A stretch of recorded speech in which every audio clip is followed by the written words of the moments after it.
3 дугаар хэсэг. Хөшгөний ард хүмүүсийг бүү анхаар.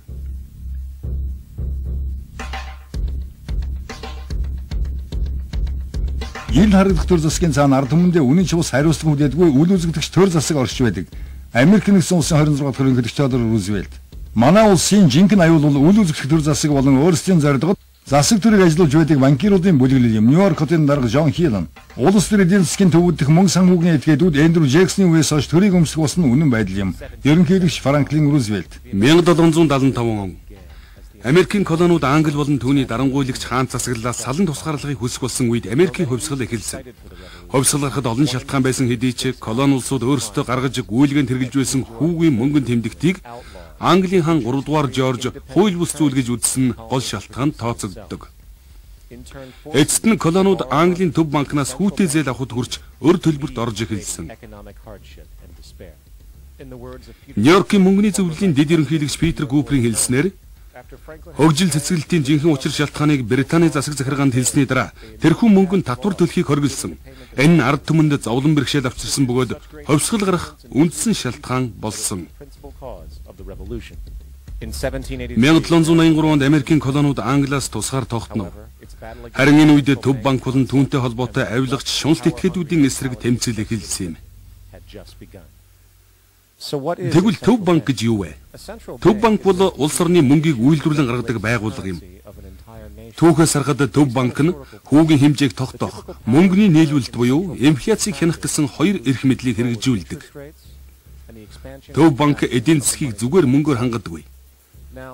Харин мөнгийг хүүтэй зээлдүүлж, мөнгөний нийлүүлэлтийг ихсгэх эсвэл багасгах замаар мөнгөний үн цэнийг өөрчилдөг. Энэ тогтолцоо нь урт хугацаанд зөвхөн өр үүсгдэг болохыг ойлгох нь чухал. Үүний цаадах залим ихийг ойлгоход тийм ч нарийн ухаан орохгүй. Төв банкнаас гаргасан доллар бүрийг хүүтэй зээлдүүлдэг. Тиймээс хэвлж гаргасан доллар бүрийн ард түүний хүүгийн өр нэмэгддэг гэсэн үг. Нэгэнтээ улсын хэмжээнд мөнгө гаргах эрхийг төв банк хадгалж байдаг.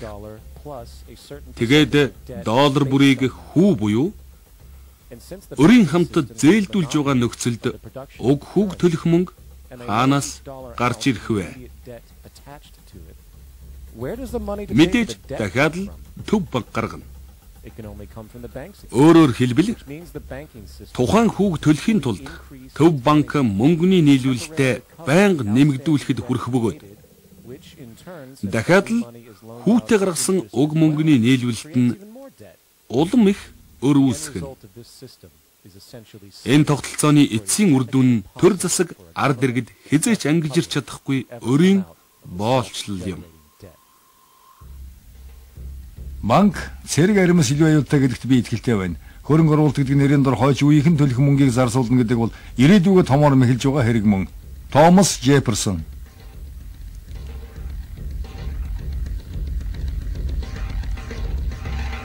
Банк тэгш бус байдлаас үүсч гэм нүгэлтэд төрсөн. Хэрв банкируудын боол хэвээр байж боолчлогдсныхоо төлөө төлбөр төлсөөр байхыг хүсвэл мөнгө үйлдвэрлэж улс орны зээлийн системийг хянахт нь тэдэнд бүү саадвал Josiah Stamp. Америкийн нэгдсэн улс 20 дугаар зууны ихэнх үед банкныхны ашиг сонирхол залим ихэнд автсан төв банкны хэд хэдэн тогтолцоог бий болгож бас үгүй хийчихэд байлаа.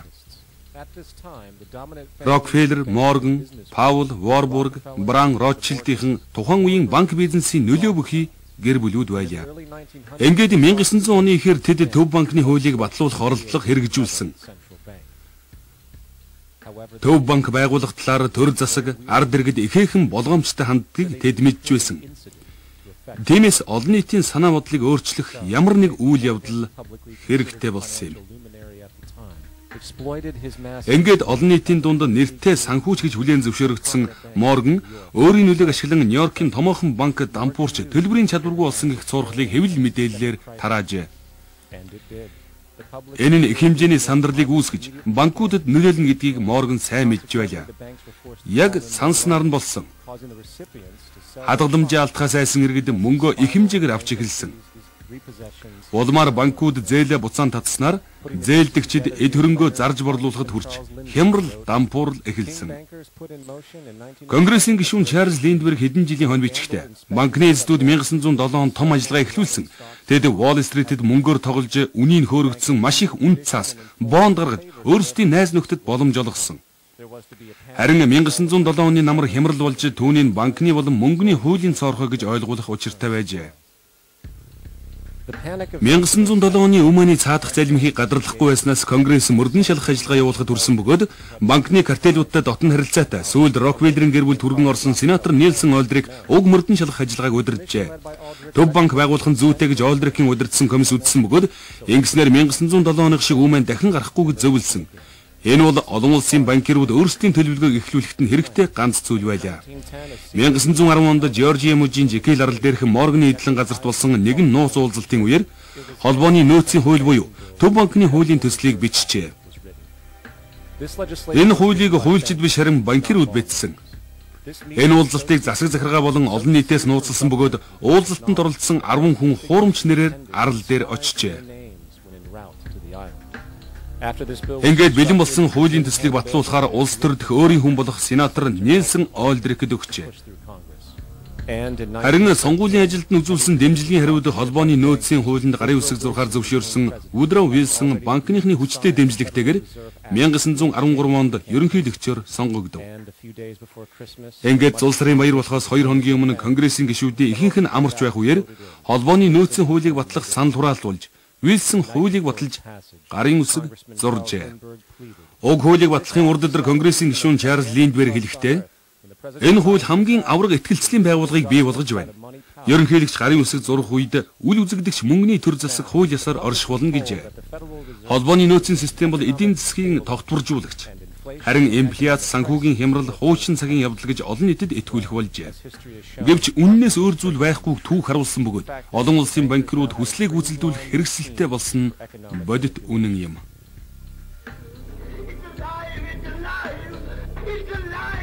Жишээлбэл 1914-өөс 1919 онд холбооны нөөцийн банк мөнгөний нийлүүлэлтийг бараг 100%-аар нэмэгдүүлсэн бөгөөд үр дүнд жижиг банкуд болон иргэдэд их хэмжээний зээл олгогдсон. 1920 онд холбооны нөөцийн банк их хэмжээний бэлэн мөнгийг гүйлгэнээс татсан. Энэ нь банкуудыг маш их зээл буцаан татах төрөлсөн бөгөөд яг 1907 оныхтай адил дампуурал сүрэл бий болсон.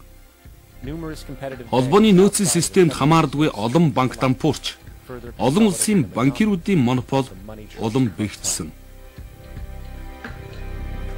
Конгрессийн гишүүн Линдберг хэлэхдээ холбооны нөөцийн хуулийг ашиглан сандрал үүмэнийг шинжлэх ухааны аргаар бий болгодог.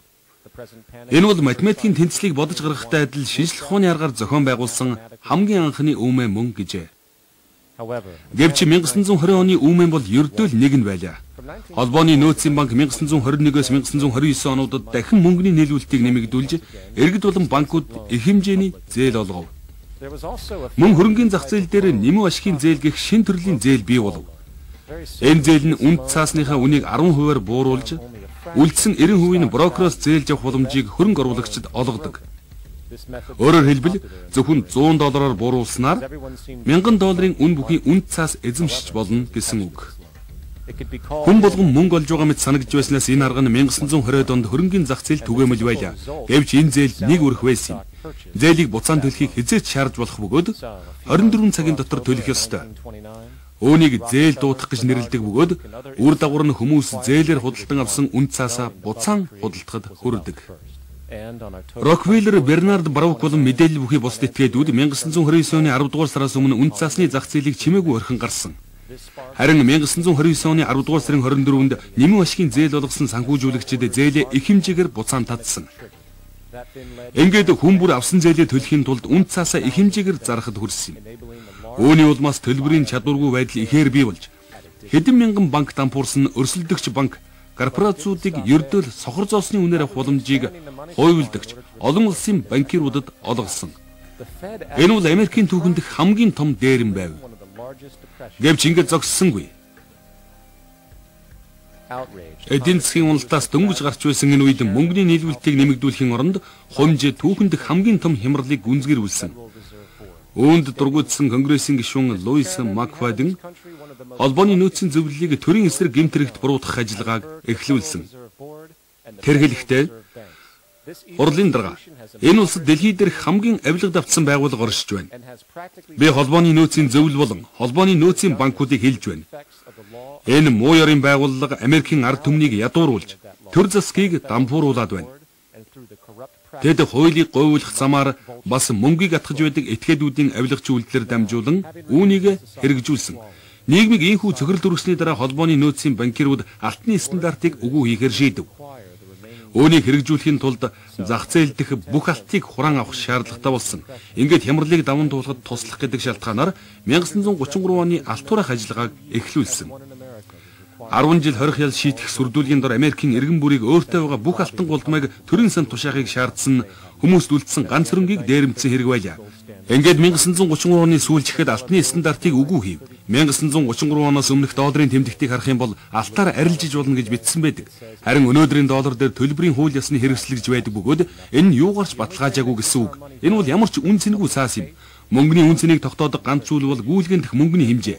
Тиймээс мөнгөний нийлүүлэлтийг хянах эрх мэдлэг гэдэг бол мөнгөний үн цэнийг өөрчлөх, улмаар бүхэл бүтэн эдийн засаг нийгмийг хөлдөө сөхрүүлэх эрх мэдэл гэсэн үг юм а. Альва улс орны мөнгөний хэмжээг хянаж байдаг этгээд бол тэр улсын бүх үйлдвэрлэл худалдааны дээд эзэн мөн Джеймс Гарфилд, Америк нэгдсэн улсын 20 дахь ерөнхийлөгч. Холбооны нөөцийн банк бол хувийн корпорац гэдгийг ойлгох нь чухал. Энэ байгууллага холбооны экспресс гэдэгтэй адилаар холбооны гэдэг нэрийг хэрэгэлдэг. Энэ байгууллага өөрийнхөө бодлогыг тодорхойлдог. Бас Америк нэгдсэн улсын ямар ч хууль дүрм түүнд үйлчилдэггүй.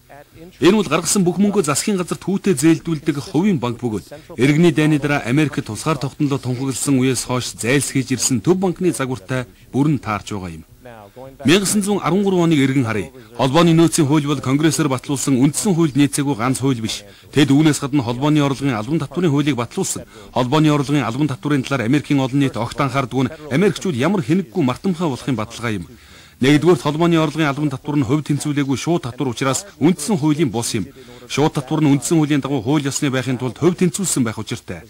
Орлогын албан татвар ногдуулахыг зөвшөөрөх үндсэн хуулийн нэмэлт өөрчлөлтийг батлах мужи улсуудын тоо хүрээгүй бөгөөд шүүхийн дүгнэлт гарсан байдаг. Хэрэв үндсэн хуулийн 16 дахь нэмэлт өөрчлөлтийг сайтар судлах юм бол уг нэмэлт өөрчлөлтийг хангалттай тооны мужи улс батлаагүй болохыг олж мэднэ. Тойргийн шүүхийн шүүх Джеймс С. Фокс. Хоёрдугаарт жирийн ажилчин хүний орлогын 25%-ийг энэ татвараар дамжуулан хураан авдаг. Татврын энэ үүргээ биелүүлэхийн тулд та жилийн 3 сар хөдөлмөрлөнө гэсэн үг. Харин энэ мөнгө хаана очдог гэж бодож байна? Грейсийн хорооны 1982 оны тайланд дурдсанаар бүх татвар нь холбооны зээлийн хүүгийн төлбөр болон уг төлбөрийг шилжүүлэхэд зориулж холбооны засгийн газраас өгдөг төлбөрөөс бүрддэг. Өөрөөр хэлбэл төр засгаас татвар төлөгчийн авах ёстой үйлчилгээнд 1 цент зарцуулагдж амжаагүй байхад тэр бүх татвар байхгүй болно гэсэн үг.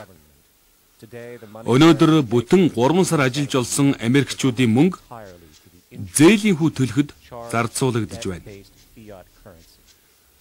Үүндээ орлогын албан татвар бол холбооны нөөцийн банк болон холбооны засгийн газрын мөнгөний машиныг тэжээхийн тулд оршиж байна. 3-дугаарт орлогын албан татвар хууль ёсных гэж засаг захиргаа итгүүлдэг боловч уг татварыг төлөх үүрэг хүлээлгэсэн ямар ч хууль тогтоомж байдаггүй. Мэдээж хэрэг татварын тайлан гаргахыг үүрэг болгосон хуулийн заалт байх нь ойлгомжтой. Мэдээж байгаа. Харин уг татварыг төлөх маш тодорхой үүрэг хүлээлгэсэн хуулийг би өөрөө болон миний мэдих олон хүн олж чадаагүй. Тэр үед ажилласаа гарахаас өөр сонголт надад үлдээгүй. 2000 оноос өнөөдрийг хүртэл хийсэн судалгааны эцэст би тийм хууль тогтоомж олоогүй. Конгресс, орлогын татврын газар, тус газрын хорооны гишүүдийн туслах гэх мэт олон хүмүүсээс асуусан. Хэрв хариулт өгвөл бүх зүйл залмих болохыг Америкийн ард түмэн мэдэх учраас тэд хариулж чадахгүй байгаа юм. Би ажлаас гарснаас хойш орлогын албан татврын тайлан гаргаагүй. Би 99 оноос хойш татврын тайлан гаргаагүй. Санхүүгийн эрх мэдлийг хадгалахын тулд хэрэгжүүлж байгаа эдийн засгийн хяналт болон нийгмийн манипуляц нь тоглоомын ердөө нэг хэсэг. Ашиг орлого олох дараагийн арга хэрэгсэл бол дайн. 1913 онд холбооны нөөцийн банк бий болсноос хойш хэд хэдэн том жижиг хэмжээний дайн гарсан бөгөөд хамгийн томоохон нь дэлхийн 1-2 дугаар дайн болон Вьетнамын дайн юм. Дэлхийн 1-р дайн 1914 онд Англи Германыг тойрсон Европын дайн эхэлсэн. Америкийн ард түмэн энэ дайнаас юу ч хүсээгүй. Дайнд төвийг сахихаа ерөнхийлөгч Вудроу Вилсон нийт мэдэгдсэн хэдий ч Америкийн нэгдсэн улсын засаг захиргааны ард байсан банк санхүүгийн эрх мэдэлтнүүд дайнд оролцох шалтаг далдуур хайж байсныг баримт харуулж байна. Банкируудын хувьд хамгийн их ашиг олж болох зүйл нь дайн гэдгийг ойлгох нь чухал.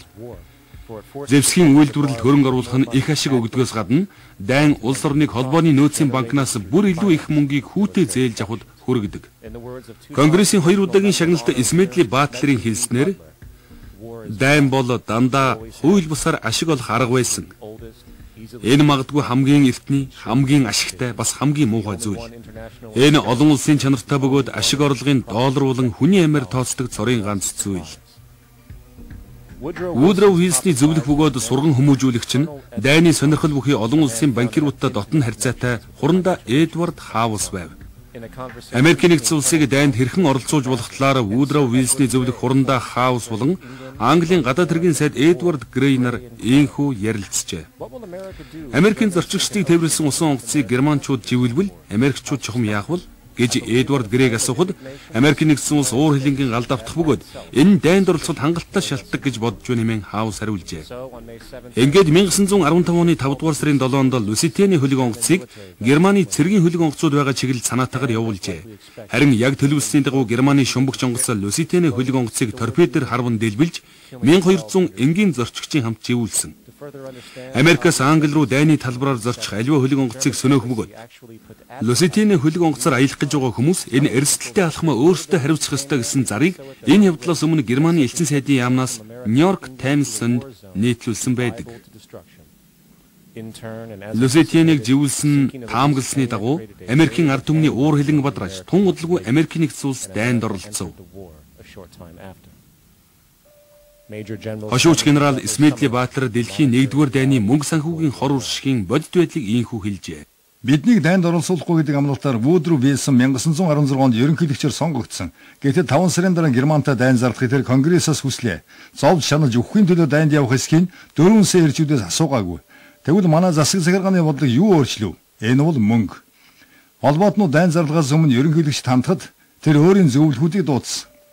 Энэ үеэр холбоотны тэргүүлэгч ерөнхийлөгч болон түүний зөвлөхүүдэд хэлэхдээ Эвслийн учир шалтгаан үгүй болсон. Харин бид одоо Америкийн банкирууд, зэвсэг үйлдвэрлэгчид, цуу яриа гаргагчид, бас экспортлогчдод 5 эсвэл 6 тэрбум долларын өртөө болж байна. Хэрэг бид ялагдах юм бол энэ мөнгийг буцаан төлж чадахгүй. Бас германчууд төлөхгүй нь тодорхой.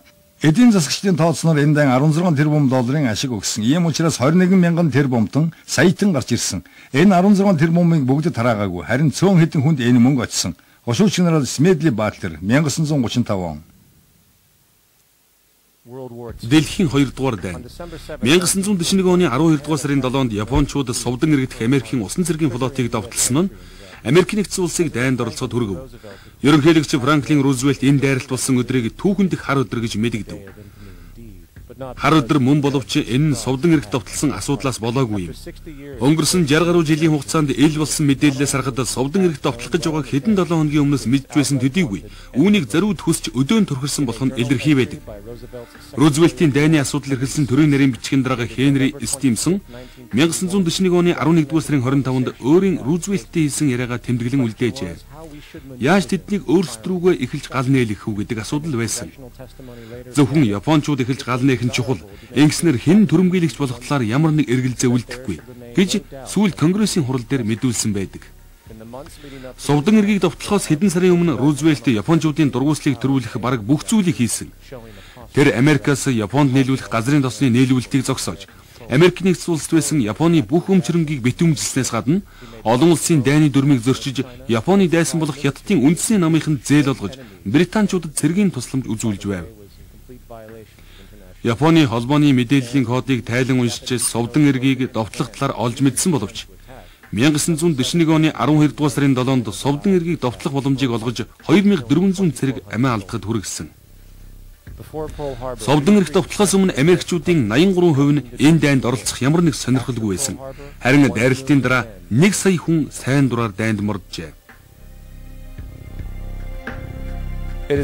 Үүнээс гадна нацист Германы цэрэг дайны ажиллагаанд хоёр байгууллага ихээхэн дэмжлэг үзүүлж байсныг мэдэх нь чухал.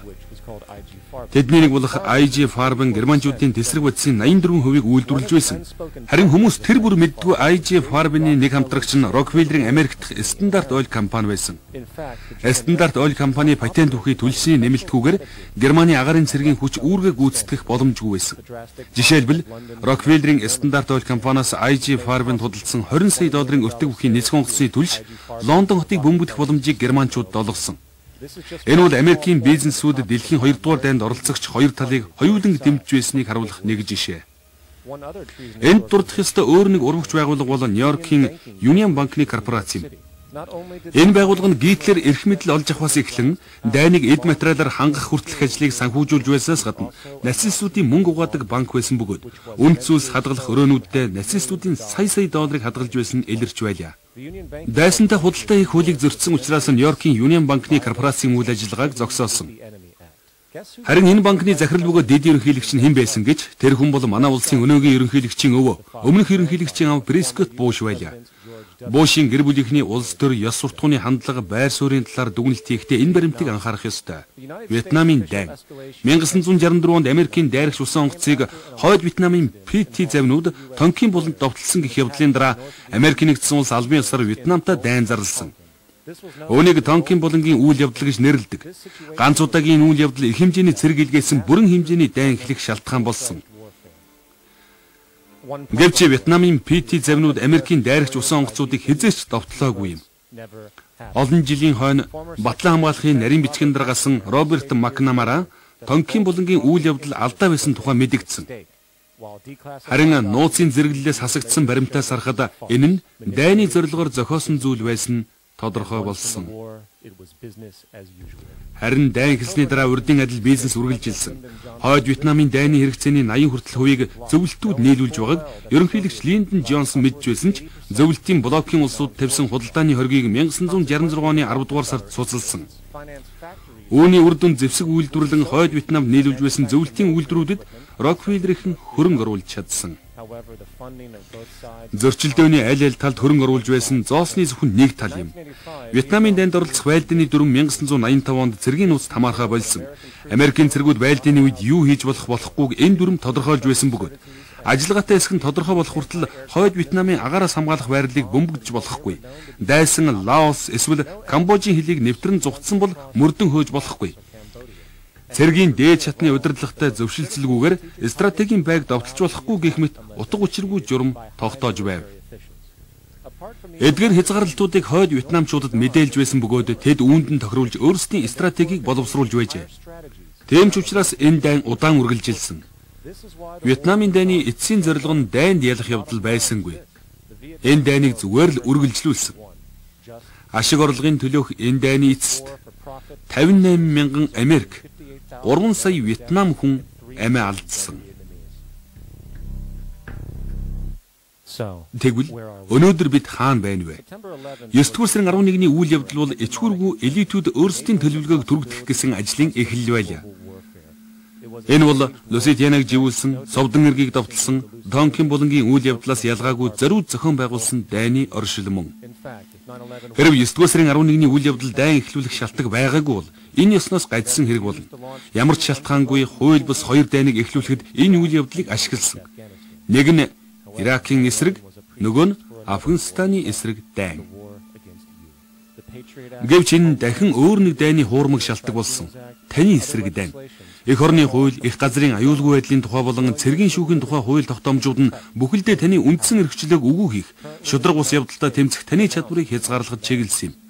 Өнөөдөр таныг террорист байж магадгүй сэжгэлсний үндсэн дээр эзгүй байхад гэрт чинь нэгжлэг хийж, ямар нэг ялын дүгнэлтгүйгээр баривчилж, өмгөөлөгч авах эрхгүйгээр тодорхойгүй хугацаагаар хорж, улмаар эрүү шүүлт тулгах боломжтой болсон. Энэ улс оронд чухам юу болоод байгаа дүр зургийг харахыг хүсвэл түүх хэрхэн давтагддгийг эргэн санах ёстой.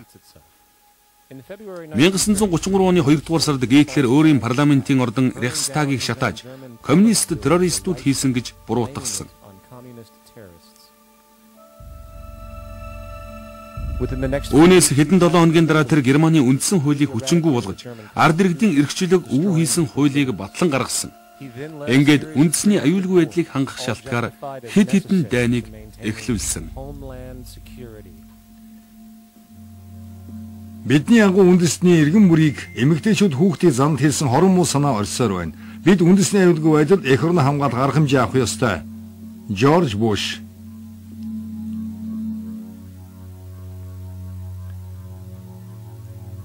Адольф Гитлер Гестапо буюу нууцлагдагийн байгууллагыг зардан мэддэх үеэр ийм олон нийтэд хэлж байжээ. Коммунизм болон түүний төлөөлөх байгууллагууд асуудлыг бүрхэгдүүлэх ёсгүй. Террористуудын сүлжээ болон тэдгээрийг дэмжлэх бүх төр засаг бидний дайсан. Одоо сэрэх цаг болсон. Эрх мэдлэлтнүүд таныг мөнхөд хуурч, өөрийн хяналтанд байлгах бүх зүйлийг хийдэг. Бодит байдал, улс төр дэх нөхцөл байдлын талаар хүмүүсийн ойлголт, мэдлэг бол үнэндээ тэдний өөрсдөө олж мэдсэн зүйл биш. Харин энэ ойлголтыг хүмүүсийг өөрсдөө ч мэдээгүй байхад нь тэдний оюун ухаанд залжнаар суулгасан байдаг. Жишээлбэл, улс төр шашны мөргөлдөөн зогсохгүй байгаа учраас Иракийг эзлэн авах явдал амжилтгүй болж байна гэж олон нийт ойлгодог. Харин Иракийн байдал тогтворгүй байх нь засаг төрийн ард дугуй хүмүүсийн хүссэн зүйл болохыг олон нийт ухаарч харахгүй байгаа юм. Энэ дан үргэлжлэх ёстой. Ингэснээр бүс нутгийг хуваан бутаргах, газрын тосны бүтээгдэхүүний давамгайллыг хадгалах, батлан хамгаалахын гэрээлэгчдийн ашиг орлого улам нэмэгдэх. Бас хамгийн чухал нь Иран гэх мэт аялдан дагалдагч бус улс орнуудын эсрэг ашиглах цэргийн бааз суурийг бий болгох боломжтой болно. Иргэний дан улс орныг тогтворжуулах гэх мэт зориудаар зохион байгуулсан үйл явдал байдаг. 2005 онд Британий тусгай албаны хоёр ажилтныг араб хүн шиг хувцаслаж, энгийн иргэд рүү бууж байх үед нь Иракийн цагдаагийнхан баривчилсан. Тэднийг Басра хотын хорих газарт аваачсны дараахан Британий армиас тэднийг суллах хүсэлт тавьжээ. Харин Басра дахь засаг захиргаанаас татгалцсан хариу өгөхөд Британий танкууд шоронд дайран орж тэднийг авч явсан. Хэрв аль нэг улс орныг сүйтгэхийг гэвэл юу хийх ёстой? Энд хоёр арга бий. Газар нутгийг бөмбөгдөж бас дэлбэлж болно. Гэвч энэ тийм ч үр дүнтэй биш. Харин яах ёстой вэ гэвэл тэр улс орны хүмүүсийг өөрсдөр нь алуулах, нутаг дэвсгэр ахуй амьдралын өөрсдөр нь үгүй хэлэх хэрэгтэй. Яг ийм зүйлийг энэ газар хэрэгжүүлж ирсэн. Тиймээс нэгдэл нэгтрэлийг үгүй хийгээвэл зэрэг зиндааг нь хуваан бутаргаж өөр хооронд нь зөрчилдүүлэх хэрэгтэй. Ингээд зөрчилдөгч талуудыг хоёуланг нь дэмжиж, аль алинд нь тусалдаг тусгай ажилтнуудыг илгээдэг. Эцсийн тэд хоорондоо тэмцэлцээр аль аль нь үгүй болдог. Гэвч бид нойрноос сэрж хэсэг хүмүүс дарангуйлагч гүрнийг бий болгох гэж эсвэл тийм улс гүрэн оршин тогтнохыг хүсэж байгааг ухаарж ойлгох цаг болсон. Тэд дүрмгээлхийг хүссэн хүмүүсээ удирдан залж үүнийг гүйцэлдүүлдэг. Америк нэгдсэн улсын засаг захиргаа улсын сургуулиудыг санхүүжүүлэх болсон цагаас хойш боловсролын тогтолцоо уруудан доройтохын хажуугаар яагаад нийгэм тэр чигээрээ хэвлэл мэдээллийн зугаа цэнгэл тэгтлэх автах болсон бэ гэж та өөрөөсөө асууж магадгүй. Засаг захиргаа авч байгаа зүйлдээ тохирсон төлбөрийг л хийдэг. Засгийн газрын санхүүжилттэй сургуулиудыг харахад тэнд оронгоор нь эргүүлчихсэн оюутан сурагчид бас тийм боловсрал байдаг. Харин тэдгээр оронгоор эргэжсэн зүйлүүд нь мужийн болон холбооны засаг захиргааны хүссэнтэй нийцэхгүй байсан бол тэд аль хэдийн өөрчилчих нь ойлгомжтой. Эцэст нь хэлэхэд засаг захиргаа өөрсдийн хүссэн зүйлээ авч байгаа юм.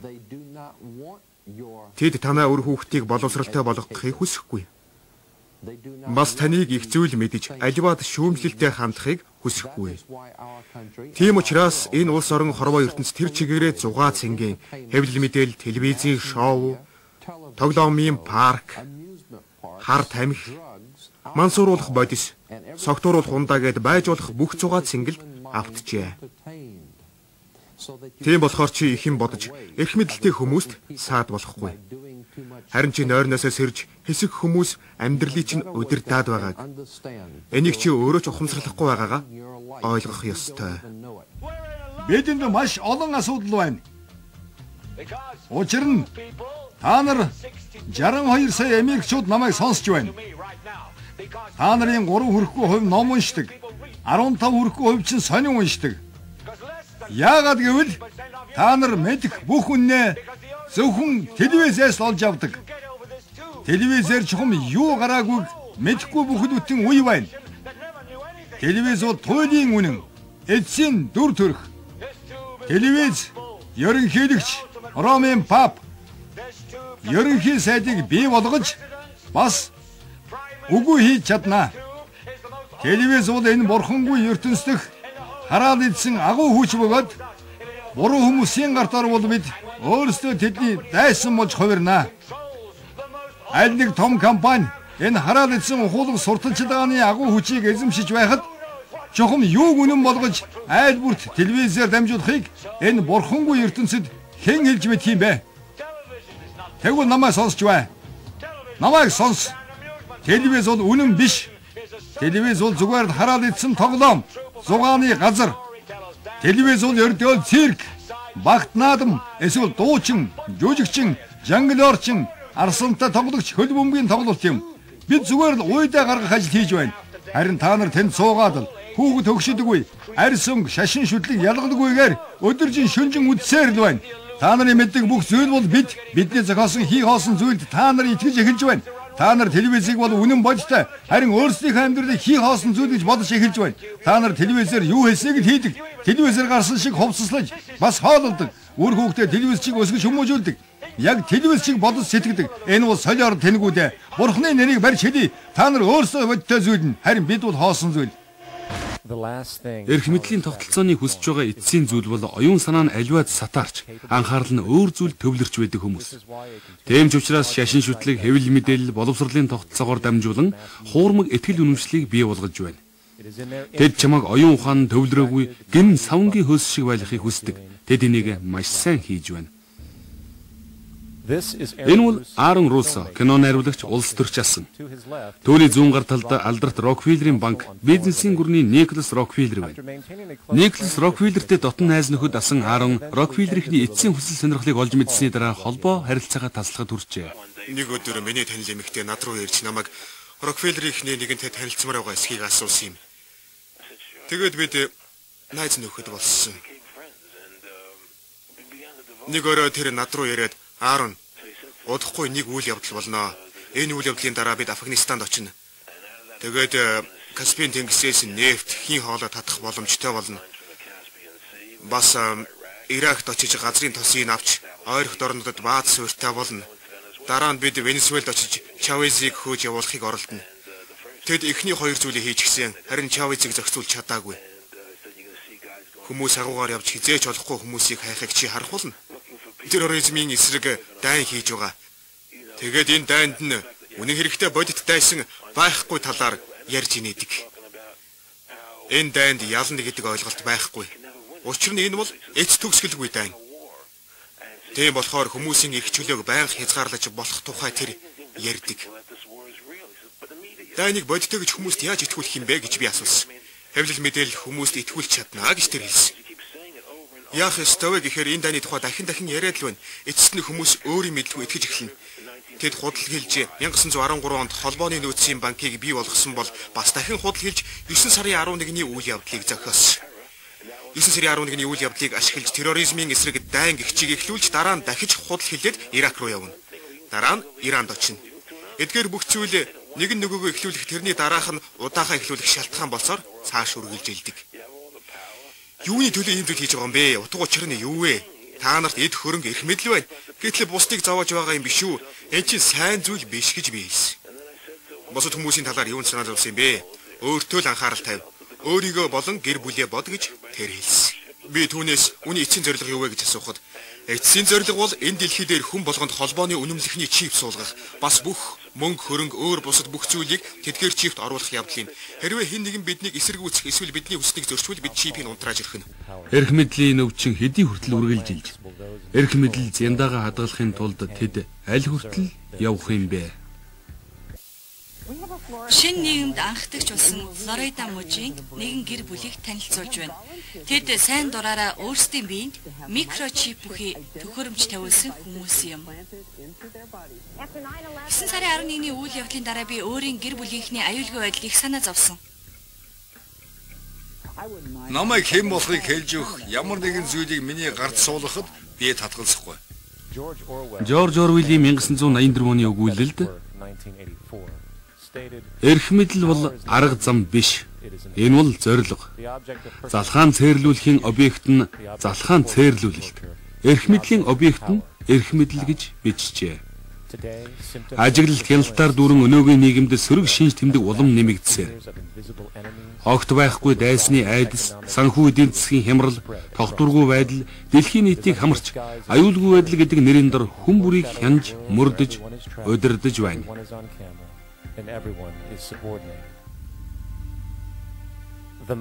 Гэвч энэ дарангуйлагч тогтолцоог хүч хэрглэж бий болгохгүй. Харин хүмүүс өөрсдөө үүнийг хүсэх болно. Айлган сүрдүүлэх, салган бутаргах замаар нийгмийг өөрчилсөн нь хүмүүсийг жинхэнэ хүч чадал, бодит байдлаас нь бүрэн ангижруулжээ. Арьс өнгө, шашин шүтлэг, үндэсрэх үзэл, өмч хөрөнгө, нийгмийн анги давхарга гэх мэт хүмүүсийг салган тусгаарлахад хүргэдэг бүхий л хэлбэрүүд нь хэдхэн хүний гарын аясаар хөдлөх бүхэл бүтэн нийгмийг бий болгожээ. Салган бутаргаг тэгээд эзлэн төрмгийл гэдэг бол тэдний үрэ. Хүмүүс өөрсдөө бусад бүх зүйлээс тусдаа ангид гэж ойлгох тусам өөрсдөө бүрэн боолцолд хүргэж байна. Гэвч байгаль ертөнц хүн хоёрын харилцсан шүтэлцээ өөрсдийн хүч чадлыг хүмүүс ойлгож мэдсэн цагт зохиомлоор бий болгосон хуурмаг ертөнц хөдрөөр өрсөн байшин адил нуран унна гэдгийг тэд бас мэдэж байгаа.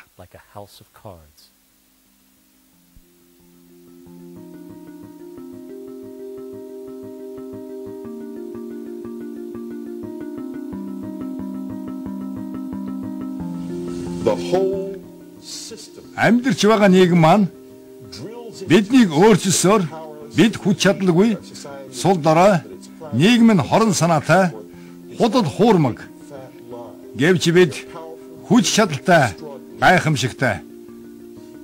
Чухам хэн болох, аль зүгт яваагаа ойлгож мэдэхгүй байх шалтгаан бидэнд байхгүй. Энгийн нэгэн хүн эрх мэдэл, хүч чадал олж авч чадахгүй гэх шалтгаан бас байхгүй. Бид бол гайхамшигтай, бас хүч чадалтай амьтад. Би амьдралынхаа 30 жилийг хэн нэгэн болоход зориулсан. Ямар нэгэн зүйлийг үнэхээр сайн хийдэг болохыг хүссэн. Би тэн сайн тавлахыг хүссэн.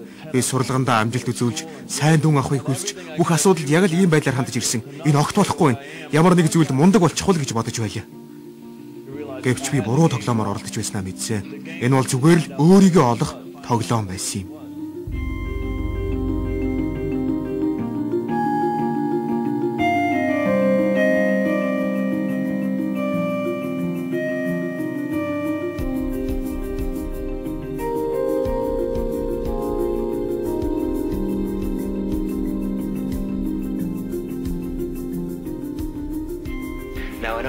Өнөөгийн нийгэмд хувь хүмүүр өөрийн гэсэн онцлог ялгаатай байхаар хүмүүжсэн. Эргэн тойронд байгаа хүмүүсийг харахад зарим нь сэргэлэн, эсвэл ном, хөгшин, залуу, баян ядуу болохыг олж харна. Бид ийм байдлаар ялгааг бий болгож ангилд оруулаад яг тэр ангиллынхаа дагуу бусдад ханддаг. Ямар нэг зүйлээр ялгаатай болохоор л тэд биднээс тустай хүмүүс гэж бусдыг боддог. Харин хэн нэгэнтэй ойр дотн байсны дараа тэр хүн өөрөөс чинь ялгаатай биш, харин адил болохыг олж мэдээд тэр хүнд байгаа мөн чанар болон чиний мөн чанар чухамдаа нэг зүйл болохыг ойлгож, өөр бусад гэдэг ойлголт байхгүй ухамсарлах явдал бол хамгийн гайхамшигтай амьдралын туршлага билээ. Бүх зүйл нэг бүхэл юм. Би хэн нэгэн Ричард Альберт бол төрөөгүй. Би зүгээр л хүн болж төрсөн. Би хэн болох, би сайн эсвэл муу эсэх, амжилт олж гин үгүй юу гэдгийг явцын дунд сурч мэдсэн. Хайрын хүч, эрх мэдлийн хайрыг ялан дийлэх цагт дэлхийн ертөнц энх тайван цагийг үзэх болно. Шри Чинмой Гүш. Арьс өнгө, хүйс, шашны хувьд өөрсдийгөө бусдаас илүүд үздэг. Этгэл үнэмшил, хит явцсан үндэсрэх үзэл өнөө цагт халагдан өөрчлөгдөж байна. Бариг дэлхийг нэг организм гэж харах, өөрөө өөртөө дайдах организм устан үгүй болох ёстойг хүлээн зөвшөөрөх шинэ ухаар л бий болж байна.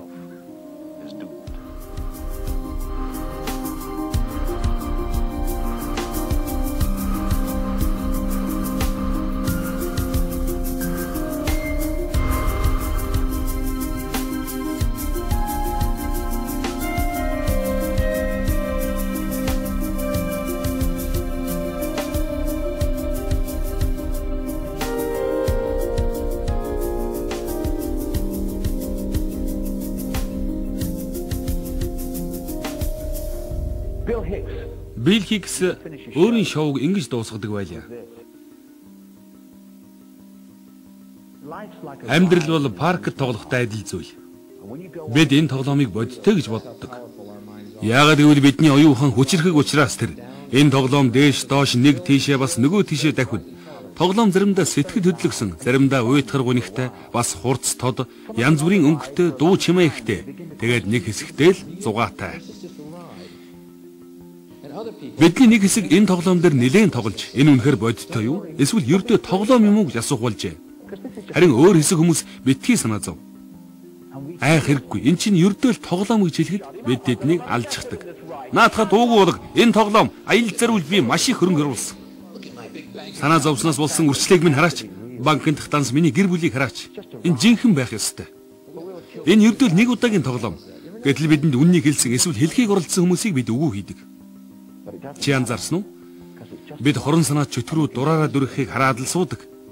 Гэхдээ энэ хамаагүй. Яагаад гэвэл энэ ердөө л тоглоом. Үүнийг бид хүссэн цагтаа өөрчилж чадна. Энэ бол сонголт. Ямар нэг хүчин чармаалт, албан тушаал, хадгаламж, мөн хөрөнгө энд хамаагүй. Энэ бол зөвхөн хайр айдас хоёрын дундах сонголт.